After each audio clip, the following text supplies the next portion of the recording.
Logan X-Men the last ஸ்டாண்ட்ல ஜீனை கொன்னதுனால ஏற்பட்ட குற்ற உணர்வால் இப்போ துறவியாக மாறி கனடாவில் தன்னதனி காட்டில் ஜீன் கிரேயை பற்றிய கெட்ட கனவுகள் கண்டு ஒவ்வொரு நாளும் சித்திரவதைப்பட்டு வாழ்ந்துட்டு வராரு. ஜப்பான் நாட்டை சேர்ந்த யுகியோன்ற பொண்ணு லோகனை சந்திச்சு தன்னுடைய தாத்தா மிகப்பெரிய தொழிலதிபரான யஷிதா இப்போ இறந்து போகிற நிலைமையில் இருப்பதாகவும் அவருடைய கடைசி ஆசையாக லோகனை பார்க்க விரும்புகிறதாகவும் லோகனுக்கு தெரிவிக்கிறார். ஏன் அந்த யஷிதா இவ்வளோ ஆர்வமாக இருக்காருன்னா, நாகசாக்கி பாம் பிளாஸ்ட்ல ஊரே அழிஞ்சு போன போது அப்போ சோல்ஜராக இருந்த யஷிதாவை காப்பாத்தினது லோகன் தான். யுகியோ பேச்சை கேட்டு யஷிதாவை பார்க்க லோகன் வந்தா யஷிதா லோகனை பார்த்து, எனக்கு இப்போ சாக விருப்பம் இல்லை, உன்னுடைய பவர்ஸை எனக்கு கொடுத்துடு, அதுக்கு பதிலாக நீ சாதாரண மனுஷனா மாறிடு, முடிவில்லா வாழ்க்கையை சாபமாக பெற்றிருந்த உனக்கு நான் கொடுக்குற பரிசு இதுன்னு சொல்ல கடுப்பான வூல்வரின் பவர்ஸ் எல்லாம் தர முடியாதுன்னு மறுத்துட்டுறாரு. லோகன் தூங்கிட்டு இருக்கும்போது யஷிதாவுடைய டாக்டர் லோகனை கிஸ் பண்ணி அவருடைய உடம்புல எதையோ செலுத்திடுறா. அந்த டாக்டரை வைப்பர்னு கூப்பிடுறாங்க. உடம்பு முழுவதும் விஷத்தன்மை நிறைந்தவளா இருப்பது தான் அவளுடைய மியூட்டேஷன் பவரே. இது நடந்த அதே ராத்திரி யஷிதா இறந்த செய்தி லோகனுக்கு வந்து சேருது. மறுநாள் யஷிதாவுடைய இறுதி சடங்குல பங்கேற்ற லோகன் கண் முன்னாடி யஷிதாவுடைய பேத்தி மரிக்கோவை சில நீஞ்சா வாரியர்ஸ் வந்து கடத்திட்டு போறாங்க. அவளை காப்பாற்ற முயற்சி எடுக்கும்போது லோகன் சில முறை துப்பாக்கியால சுடப்படுறாரு. இருந்தும் மரிக்கோவை காப்பாற்றி 2 பேரும் தப்பிக்கிறாங்க. ஆனால் எப்பயும் போல எல்லா காயமும் உடனடியாக சரியாகிற லோகனுக்கு குண்டடிப்பட்ட காயம் சரியாகவே இல்லை. ஏன், எப்படி? அவர் கடைசியில் குணம் ஆனாரா இல்லையா? அப்படி ஆயிருந்தாலும் எப்படி அவருக்கு பொருத்தப்பட்டிருந்த அடமாண்டியம் நகங்களை இழக்கிறாரு? இழந்த பிறகு லோகன் எப்படி வோல்வரினா இருப்பாருன்றது தான் கதையே. அந்த கதையை தான் இன்னைக்கு மூவி ரீகேப் மூலயமா த மூவி ஸ்பாட்லைட்ல த வோல்வரின் படத்தோட கதையை முழுசாக பார்க்க போகிறோம். லோகனுக்கு அடமாண்டியம் கிளாஸ் எல்லாம் செலுத்தப்பட்டதுக்கு முன்னாடி ஒரு முறை ஜாப்பனீஸ் பிரிசன் கேம்பில் நாகசாக்கி கிட்ட 1945 அடைக்கப்பட்டிருந்தார். நாகசாக்கி மேலே US ராணுவம் தாக்குதல் நடத்தி வந்த அந்த சமயத்தில் ஜாப்பனீஸ் ராணுவர் யஷிதான்ற இளம் வாலிபர் பிடித்து வைக்கப்பட்டிருந்த நேச நாட்டு போர் கைதிகளை விடுவிக்கிறாரு. தனியாக ஒரு டனலுக்குள்ளார அழைக்கப்பட்டிருந்த வோல்வரினையும் யஷிதா தப்பி போக சொல்லி டனலை திறந்து விடுறாரு. B-29 போன்ற பாம்பை US போட போகிறாங்கன்னும் அதில் நாகசாக்கி நகரம் முழுசாக அழிஞ்சிரும்னும் யாருமே உயிர் தப்பிக்க வாய்ப்பே இல்லைன்னு தெரிஞ்சுக்கிட்ட யஷிதா தன்னுடைய இராணுவ கூட்டாளிகள் சிலரோட சேர்ந்து அவங்க ஊர் சடங்கு ரீதியாக உயிரை விட முடிவெடுத்தாங்க. அவங்களுடைய உயிரை அர்ப்பணிச்சுட்டே வர கடைசியாக யஷிதா அவருடைய உயிரை விட போகும்போது லோகன் காப்பாற்றி B-29 பாம்பு வெடிப்பில் இருந்து 2 பேரும் வேகமாக தப்பி ஓடி டனலில் குதிச்சிட்றாங்க. யஷிதா மேலே ஒரு கனமான இரும்பு தகரம், அதுக்கு மேலே லோகன் படுத்து டனல்குள்ளார வந்த எக்ஸ்ப்ளோஷன் எல்லாத்தையும் லோகன் தன் மேலே வாங்கிக்கிறாரு. அவ்வளோ கனமாக இருந்த தகரமே மெலிஞ்சும் ஓட்டையாகவும் போயிருந்துச்சு. ஆனால் லோகன் ஒன்றுமே இல்லாமல் போய் மறுபடி முழு ஆளாக மாறி சாதாரண நிலைக்கு திரும்பினதை பார்த்த யஷிதா பிரமிச்சு போனாரு. லோகனுக்கு முடிவில்லா வாழ்வு இருக்குன்னு தெரிஞ்சுக்கிறாரு. இந்த கடந்த கால நினைவுல இருந்து கண் முழிச்சு லோகன் எக்ஸ்மேன் தி லாஸ்ட் ஸ்டாண்ட்ல அவரு கொன்ன ஜீன் கிரேயை சந்திக்கிறாரு. மறுபடி ஜீனை குத்துற மாதிரி கனவு கண்டு விழிக்கிறாரு. லோகன் இப்போ தனியா யுகான் காட்டுல துறவி வாழ்க்கை வாழ்ந்துட்டு வராரு. அவர் யுகியோன்ற ஒரு பொண்ணு முன்கூட்டியே ஒருவருடைய மரணத்தை பார்க்கக்கூடிய மியூட்டன்ட்டை பவர்ஸா கொண்டிருந்தவ வூல்வரினை மறைமுகமாக ஃபாலோ பண்ணுறா. ஒரு நாள் வூல்வரினை யுகியோ சந்திச்சு முன்னாள் ஜாப்பனீஸ் இராணுவரான யஷிதா சார்பால் வூல்வரினை பார்க்க வந்திருக்கிறதா சொல்லி தன்னை அறிமுகப்படுத்திக்கிறா. பல வருஷத்துக்கு பிறகு இப்போ யஷிதா கேன்சரால் மரணப்படுக்கையில் இருப்பதாகவும் ஒரு காலத்தில் உயிரை காப்பாற்றின லோகனை கடைசியாக ஒரு முறை பார்த்து நன்றி சொல்லணும்னு நினைக்கிறதாவும் யுகியோ சொல்லி அவரை சந்திக்க யஷிதா ஆசைப்பட்டதுனால யஷிதாவுடைய கடைசி ஆசையை நிறைவேற்ற லோகனை யுகியோ தன்னோட வர சொல்லி யஷிதாவை பார்க்க கட்டாயப்படுத்தி கூட்டி போறா. யஷிதா இப்போ செல்வாக்கு மிகுந்த வணிகர்கள்ல ஒருவராக இருந்தாரு. போருக்கு பிறகு தன் நாட்டுடைய மறுசீரமைப்புல யஷிதா குறிப்பிடத்தக்க பங்காற்றி இருந்தாரு. யஷிதா தனக்குன்னு சொந்தமா டெக்னாலஜி கம்பெனியை வச்சிருந்தாரு. அவருடைய நெட்வொர்க் ஜாப்பனீஸ் சொசைட்டில எல்லா அம்சங்களையும் உள்ளடக்கி இருந்துச்சு. டோக்கியோக்கு வந்து சேர்ந்த லோகன் யஷிதாவுடைய பையன் ஷின்ஜினை பாக்குறாரு. அதுக்கு பிறகு அவருடைய பேத்தி மரிக்கோவையும் பாக்குறாரு. அதுக்கு பிறகு வயசான யஷிதாவை லோகன் சந்திக்க, நீ அன்னைக்கு பார்த்த மாதிரி அப்படியே இருக்க, கொஞ்சம் கூட மாறல, சாகா வரம் பெற்று இருக்க உன்னுடைய சோக வாழ்க்கைக்கு நான் முற்றுப்புள்ளி வைக்கிறேன். நீ உன்னுடைய ஹீலிங் பவர்ஸை எனக்கு கொடுத்துட்டு சாதாரண மனிதனா மாறி கல்யாணம் செஞ்சு மனைவி குழந்தையோட நல்ல வாழ்க்கையை வாழ்ந்து இறந்து போன்னு சொல்றாரு யஷிதா. என்ன சாகிறதுக்கு முன்னாடி டாடா பாபா சொல்லலான்னு வந்தா இவர் என்னடானா நீ செத்து போவோம் பவர்ஸ் என்கிட்ட கொடுன்னு கேட்ட யஷிதா மேல கடுப்பான லோகன் அதெல்லாம் தர முடியாது அப்படின்னு சொல்லிடுறாரு. யஷிதாவோ எனக்கு பிறகு என்னுடைய பேத்தி ஆபத்துல இருப்பா, அவளை நீ எப்படியாவது காப்பாத்துன்னு சொல்லி கெஞ்சுறாரு. இந்த டிராமாலாம் முடிஞ்ச பிறகு லோகன் யுகியோட்ட இதுதான் மரணப்படுக்கையில இருக்க யஷிதாவுடைய நன்றியா, நான் நாளைக்கே ஊருக்கு கிளம்புறேன்னு சொல்றாரு. யஷிதா இப்படி ஒரு எண்ணம் கொண்டிருந்தது பாவம் யுக்கியோக்கு கூட தெரியாது. ஷின்ஜினுக்கும் அவர் பொண்ணு மரிக்கோக்கும் ஏதோ வாக்குவாதம் நடக்குது. அதுல ஷின்ஜின் கோவப்பட்டு மரிக்கோவை அரைஞ்சிடுறாரு. இவளும் அதே வேகத்துல ஓடி போய் தற்கொலை பண்ணிக்க போறா. லோகன் தான் அவளை காப்பாத்துறாரு. அப்புறம் யஷிதா ஷின்ஜினை சந்திக்கிறாரு. அவருக்கு பிறகு அவருடைய கம்பெனிக்கு மரிக்கோவை தான் சிஇஓவா போட போறதா சொல்றாரு. ஏற்கனவே ஷின்ஜினுடைய செயல்களால கம்பெனிக்கு நிறைய லாஸ் ஏற்பட்டிருந்ததுனால ஷின்ஜின் அவருடைய கம்பெனிக்கு சிஇஓவா ஆக தகுதியே இல்லைன்னு சொல்ல ஷின்ஜின் கோவப்பட்டு மரிக்கோவை சிஇஓவா ஆக நான் ஒருபோதும் அனுமதிக்க மாட்டேன்னு சொல்றாரு. இது எல்லாத்துக்கும் பிறகு லோகன் ராத்திரி ஓய்வெடுக்கும் நேரத்துல ஜீன் கிரேயை கனவுல பாக்குறாரு. அவளை கிஸ் பண்றதா நினைச்சு அவர் அறைக்குள்ளார வந்திருந்த யஷிதாவுடைய மருத்துவர் டாக்டர் கிரீனை கிஸ் பண்ணிடுறாரு. அதை உணர்ந்து கண் திறக்கும் போது டாக்டர் கிரீன் தன்னுடைய வாய் வழியா ஏதோ ஒரு டிவைஸை அவர் உடம்புக்குள்ளார செலுத்திடுறா. அவர் இருமி எழுந்திருக்கிறதுக்குள்ள அவ வெளியே போயிடுறா. சுத்தி பார்த்தா யாருமே இல்லை. ஒருவேளை இது கனவோன்னு சந்தேகப்படுறாரு லோகன். சரியா அதே சமயத்துல யுகியோ லோகனை சந்திச்சு அழுதுட்டு யஷிதா இறந்துட்டாரு, ஆனா அவருடைய மரணத்தை முன்கூட்டியே என்னால பார்க்க முடியலன்னு சொல்றா. மறுநாள் யஷிதாவுடைய இறுதி சடங்குல லோகன் பங்கேற்கிறார். ஆனா ஷின்ஜினுக்கு அது பிடிக்காம லோகனை வெளியே அனுப்புறதுலயே குறியா இருக்காரு. மரிக்கோவை சுத்தி இவனுங்க அவளை தாக்க போறாங்கன்னு தெரிஞ்சுக்கிட்டு லோகன் ஃபைட்டுக்கு தயாராகிறாரு.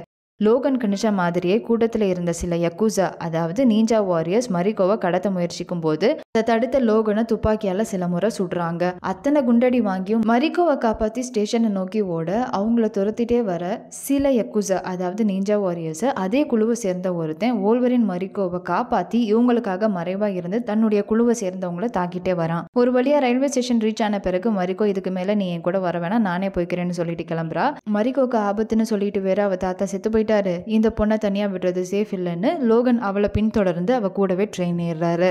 லோகன் தான் கூடவே வர்றது மரிக்கோக்கு பிடிக்கல. எந்த காயம் ஏற்பட்டாலும் உடனடியாக குணமடைகிற வோல்வரினுக்கு இப்போ ஏற்பட்ட காயம் எதுவுமே சரியாகல. அவங்க போற புல்லட் ட்ரெயின்லையும் யக்குசா அதாவது நீஞ்சா வாரியர்ஸ் வந்து பயங்கரமா தாக்குறாங்க. அவங்களையும் அவருக்கு சரியாகாத காயத்தோட சமாளிச்சு அடுத்த ஸ்டேஷன்லயே மரிக்கோவை கூட்டிட்டு இறங்கிடுறாரு. ஒரு லோக்கல் ஏரியால ஹோட்டலை தேடி போறாங்க. அவங்களுக்கு கிடைச்சதோ லவ் கப்பிள் ஹோட்டல். மரிக்கோ ஓய்வு எடுக்கிற நேரத்திலையும் லோகன் தாக்கப்படுறாரு. அந்த நேரத்துல லோகனை மரிக்கோ தான் எழுந்து வந்து காப்பாத்துறா. அங்க ஹோட்டல்ல இருந்த கால்நடை மருத்துவரை அணுகி லோகனுக்கு சிகிச்சை கொடுத்து லோகனை காப்பாத்துறா. ஷின்ஜின் தான் மரிக்கோவை கொல்ல இப்படி ஆள்களை அனுப்பி கொல்ல ட்ரை பண்றாருன்னு யூகிக்கிறாரு லோகன். அதே போல டாக்டர் கிரீன் எதையோ செலுத்திட்டதுனால தான் அவருடைய காயங்கள் குணமடைய மாட்டேங்குதுன்னு புரிஞ்சுக்கிறாரு லோகன். மறுபக்கம் வோல்வரின் மரிக்கோவை தேடி டாக்டர் கிரீன் அழைக்கப்படுற விஷத்தன்மையை மியூட்டன்ட் பவரா கொண்ட வைப்பர் ஹராதாவை சந்திச்சு லோகன் முன்ன மாதிரி இப்போ ஸ்ட்ராங்கா இருக்க மாட்டான், அவனை தாக்குறது சுலபம், அவனை சீக்கிரம் பிடிச்சு கொடுன்னு சொல்லி மிரட்டிட்டு போறான். ஆக்சுவலா இந்த ஹராதா தான் யக்குசா அதாவது நீஞ்சா வாரியர்ஸை சேர்ந்தவன். வைப்பர் சொல்றா லோகனை பிடிக்கணும்னு ரொம்ப ஆசைப்பட்டதே உன் தலைவன் யஷிதா தான், ஸோ அவருடைய ஆசையை நிறைவேற்றுன்னு ஹராதாட்ட சொல்லிட்டு கிளம்பிடுறா. ஹராதா டாக்டர் கிரீன் பேச்சை கேட்டு நடக்க 2 காரணம் உண்டு. ஒன்று யஷிதா அவனுடைய மாஸ்டர், 2வது யஷிதாவுடைய பேத்தி மரிக்கோவை ஹராதா காதலிச்சான். இது யஷிதாக்கும் தெரியும். இனி இங்க இருக்கிறது சேஃப் இல்லைன்னு லோகன் மரிக்கோ நாகசாக்கி போய் தலைமறைவாகிறாங்க. மரிக்கோ ஒரு விஷயத்த பகிர்ந்துக்கிறா. யுகியோ யஷிதா தத்தெடுத்து வளர்க்கப்பட்ட பொண்ணா இருந்தாலும் யுகியோவும் மரிக்கோவும் சகோதரிகளாகவே வளர்ந்தாங்க. ஸோ மரிக்கோவும் அவங்க இருக்க இடத்த ஏற்கனவே யுகியோ கிட்ட சொல்லி வச்சிருந்தா. சின்ன வயசுல மரிக்கோ கத்தி வீச்சிலையும் ஹரதா அம்பு பாய்ச்சறதுலையும் சாம்பியன்ஸா இருந்ததாகவும் அப்போ ஒருத்தர் மேல ஒருத்தருக்கு கிரஷ் இருந்ததாகவும் சொல்றா. அது ரொம்ப சின்ன வயசுல. இதற்கிடையில கொஞ்சம் கொஞ்சமா மரிக்கோவுக்கும் வோல்வரினுக்கும் உள்ள நெருக்கம் அதிகமாகுது. மறுநாள் யுகியோ ஏதோ கனவு கண்டு பயந்து லோகனை பார்க்க வரா. மறுபக்கம் விடியும் போது மரிக்கோவை காணோன்னு சொல்லி வோல்வரின் தேடிட்டு இருக்காரு. கடைசியில பார்த்தா அவளை யாரோ கடத்திட்டு போக அவங்கள பின்தொடர்ந்து போன லோகன் மரிக்கோவை காப்பாற்ற முடியலனாலும் அவங்க ஆள்கள்ல ஒருவனை பிடிச்சு விசாரிக்க அவன் மரிக்கோவுடைய ஃபியான்சி பெயரை சொல்றான். அவனை பார்க்க லோகன் முடிவெடுக்கிறாரு. அதே சமயத்துல யுகியோவும் லோகனை சந்திக்க அந்த இடத்துக்கு வந்து சேர்றா. 2 பேரும் சேர்ந்து மரிக்கோ ஃபியான்சி நபுரோ மோரிய பார்க்க போறாங்க.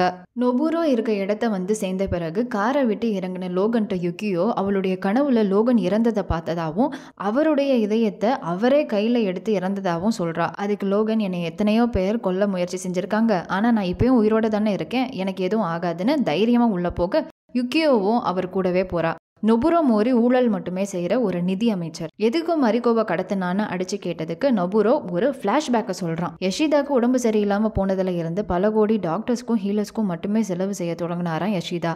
அதே நேரத்துல வோல்வரின் போல மாறி சாகா நிலையை அடைய எண்ணி லேப் முழுவதும் அடமண்டியம் கொண்டு நிரப்பப்பட்டதாகவும் இதை எல்லாத்தையும் அரசாங்கத்துக்கு தெரியாம செஞ்சு தன்னுடைய கம்பெனியை திவாலாகிற நிலைமைக்கு கொண்டு வந்ததாகவும் இதுக்கு பிறகு யஷிதாக்கு ஹெல்ப் பண்ண எண்ணி ஷின்ஜின் பொய் சொல்லி ஸ்டாக் ஹோல்டர்ஸ் போர்டு மெம்பர்ஸ்ட இருந்து கடன் வாங்கி மறைச்சிட்டாராம். ஒரு நல்ல மகனா இப்படிலாம் இருந்து அப்பாவுக்கு உதவி செஞ்சா அப்பாவுக்கு பிறகு கம்பெனி தனக்கு கிடைக்கும்னு எண்ணி செஞ்சாராம். ஆனா இதையே காரணமா காட்டி யஷிதா கம்பெனியை தன்னுடைய பேத்தி மரிக்கோவுக்கு கொடுக்க முடிவெடுத்துட்டாராம். ஷின்ஜின் செஞ்ச ஃபோர்ஜரியில நபுரோ மோரி உதவி இருந்ததுனால தன்னுடைய பொண்ணு மரிக்கோவை ஷின்ஜின் நபுரோவுக்கு பேசியிருந்தாராம்.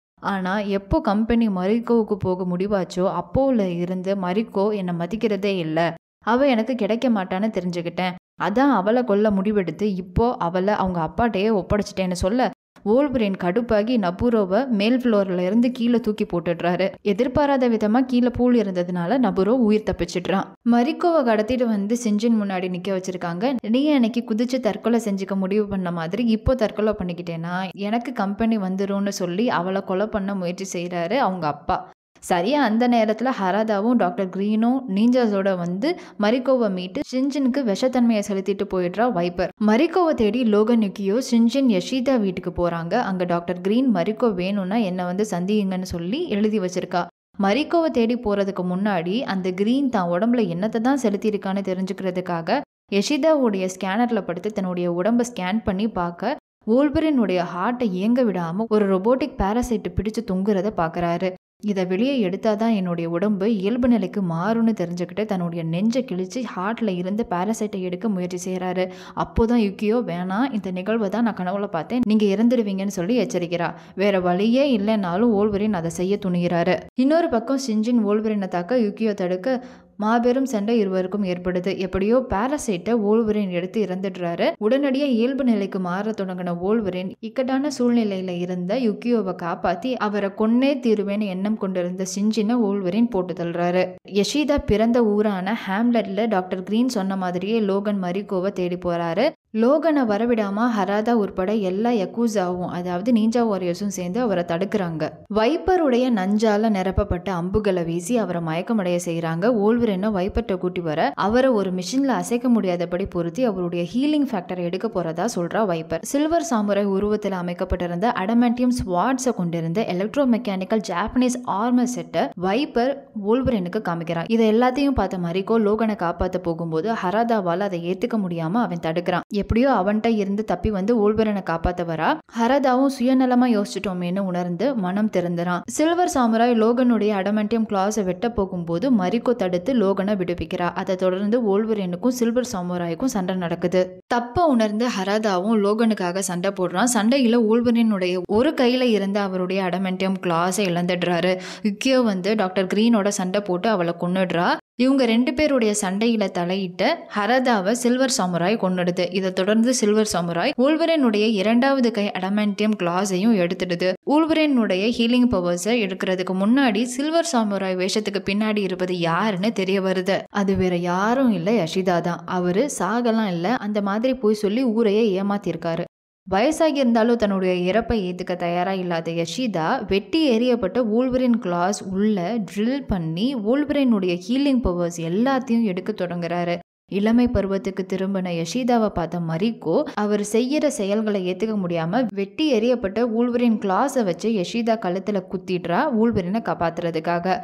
அவரும் கீழே விழுந்துடுறாரு. அடமெண்டியம் கிளாஸ் இல்லைனாலும் வோல்வரின் அதோடையே பிறக்கலையே. ஸோ முன்ன போலவே அவருடைய நேச்சுரல் கிளாஸ் வெளியே வருது. ஒவ்வொரு முறையும் ஜீன் கிரே லோகன் கனவுல வந்து என்ன நீ கொன்னுட்டன்னு சொல்லி ஏற்படுத்துற குற்ற உணர்ச்சிக்கு லோகன் நீ மற்றவங்களுக்கு காயத்தை ஏற்படுத்தி கொலை பண்ண, அதான் நான் உன்னை கொன்னுட்டேன் ஜீனுன்னு சொல்லி ஜீனுடைய கற்பனைக்கு முற்றுப்புள்ளி வைக்கிறாரு.